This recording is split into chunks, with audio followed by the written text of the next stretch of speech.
Assalamualaikum warahmatullahi wabarakatuh. Kami dari kelompok 1 yang beranggotakan saya Devi Kusmawati dengan NPM 20752008. Saya Elpa Fairuzu dengan NPM 20752010. Saya Yun Kurniawati NPM 20752036. Dan saya Zumratun dengan NPM 20752037. Baiklah, video ini dibuat untuk memenuhi tugas terstruktur akuntansi keuangan lanjutan dengan materi yang pertama, pengertian saham, yang kedua, jenis-jenis saham, yang ketiga, prosedur pembelian saham, dan yang terakhir yaitu prosedur penjualan saham. Baiklah, yang pertama yaitu pengertian saham. Saham adalah salah satu instrumen investasi. Dengan kata lain, pengertian saham adalah bukti kepemilikan nilai sebuah perusahaan atau bukti penyertaan modal. Pemilik saham juga memiliki hak untuk mendapatkan dividen sesuai dengan jumlah saham yang dimilikinya. Dan di slide berikutnya terdapat jenis-jenis saham. Jenis-jenis saham terdapat 3, yaitu yang pertama, jenis saham berdasarkan klaim atau kemampuan hak tagih. Yang kedua, jenis saham dari segi cara peralihannya. Dan yang ketiga, jenis saham dari segi kinerja perdagangan. Dan pada jenis saham yang pertama, yaitu jenis saham berdasarkan klaim atau kemampuan hak tagih. Jenis ini memiliki 2 jenis saham, yaitu yang pertama, saham biasa atau common stock. Saham biasa memiliki karakteristik yaitu dapat melakukan klaim kepemilikan pada semua penghasilan dan aktiva yang dimiliki perusahaan. Dan yang kedua, saham preferred atau preferred stock. Saham jenis ini berbentuk dari gabungan obligasi dan saham biasa sehingga juga disebut sebagai hybrid security. Selanjutnya, yang kedua yaitu jenis saham dari segi cara peralihannya. A. Saham atas unjuk atau bearer stock. Satu hal yang menjadi karakteristik dari jenis saham ini adalah tidak mencantumkan nama pemiliknya. Adapun tujuannya adalah untuk memudahkan peralihan atau perpindahan kepemilikan. Saham ini juga biasanya diperuntukkan untuk diperjualbelikan. Pada praktiknya, siapa yang memegang saham ini, maka dialah diakui sebagai pemiliknya dan berhak untuk ikut hadir dalam rapat umum pemegang saham atau RUPS. B. Saham atas nama atau registered stock. Pada jenis saham ini, nama pemilik saham tercantum pada sertifikat kepemilikan saham. Adapun saham atas nama adalah kebalikan dari saham atas unjuk. Selain tercantum pada sertifikat kepemilikan, nama pemilik saham juga tercatat dalam daftar pemegang saham atau DPS perusahaan, dan pada peralihan kepemilikan juga harus menjalani prosedur tertentu. Jenis saham dari segi kinerja perdagangan. Yang pertama yaitu blue chip stocks.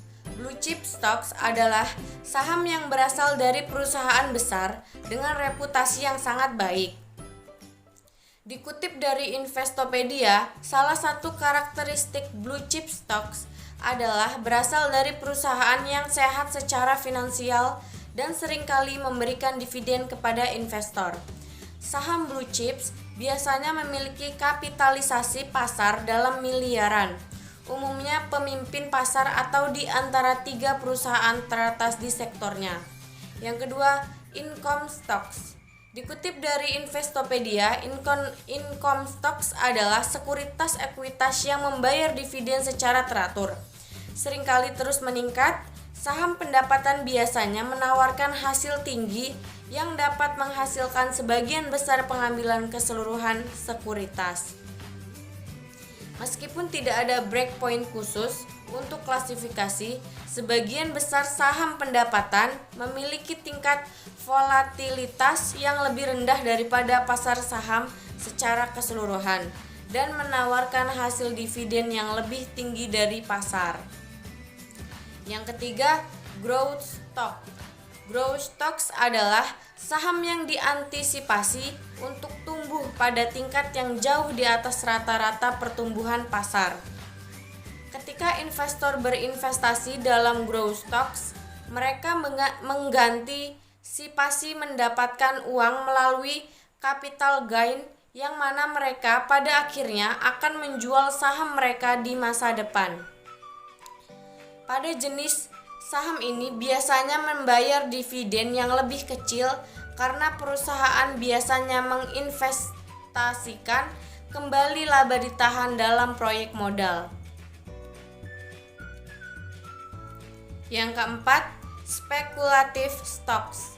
Speculative stocks adalah saham yang digunakan trader untuk berspekulasi. Saham ini sangat cocok bagi investor yang tidak masalah dengan resiko tinggi.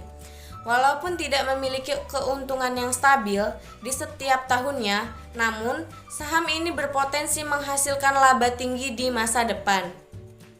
Yang kelima, counter cyclical stocks. Counter cyclical stocks adalah jenis saham yang biasanya berpotensi aman. Namun, karena harga saham yang cenderung bergerak ke arah yang berlawanan dengan tren perekonomian, jenis saham ini dapat meningkat pada saat terjadi resesi dan depresiasi ekonomi. Selanjutnya yaitu prosedur pembelian saham. Yang pertama yaitu pilih broker saham. Memilih broker saham adalah tahapan awal yang harus kamu lakukan ketika ingin membeli saham dan dapat melakukan transaksi saham sendiri di BEI, Bursa Efek Indonesia. Hal yang paling utama adalah memilih broker yang tercatat sebagai anggota BEI, Bursa Efek Indonesia. Yang kedua yaitu membuka rekening saham. Jika ingin berinvestasi saham, kita wajib membuka rekening di broker yang kita pilih. Pada saat ini sebaiknya memilih broker yang sudah berstatus online yang mana kita akan dengan mudah membuka rekening secara online. Kita hanya cukup mengisi formulir pembukaan rekening secara online dan mengirimkan kembali dokumen yang telah ditandatangani. Yang ketiga yaitu membuka rekening dana nasabah. Sebelum berinvestasi di pasar modal ataupun melakukan transaksi saham, calon investor terlebih dahulu harus melakukan pembukaan rekening efek di perusahaan efek. Fungsi rekening dana ini adalah rekening khusus untuk menyimpan dana transaksi jual beli saham yang dibuat di bank. Kita tidak bisa transaksi saham jika belum membuka rekening dana nasabah. Yang keempat yaitu setor modal. Perlu diketahui bahwa setoran modal dilakukan ke RDN dengan jumlah setoran tergantung jumlah transaksi saham yang akan kita lakukan. Dan yang terakhir yaitu transaksi saham online. Setelah syarat awal terpenuhi, kita sudah bisa melakukan transaksi saham.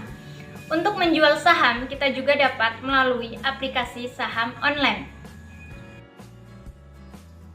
Selanjutnya, prosedur dan tata cara penjualan saham perusahaan. Menurut Undang-Undang Nomor 40 Tahun 2007 tentang penjualan saham, bahwa pemilik saham dilakukan kepada perusahaan atau penjualan kepemilikan sahamnya oleh pihak lain, di mana perolehan saham harus memperhatikan kepentingan perusahaan dan pemegang saham lainnya. 1. Perjanjian jual beli saham. Oleh karena itu, sebelum melakukan investasi atau membeli saham dalam suatu PT, kita harus melihat anggaran dasar PT yang bersangkutan terlebih dahulu.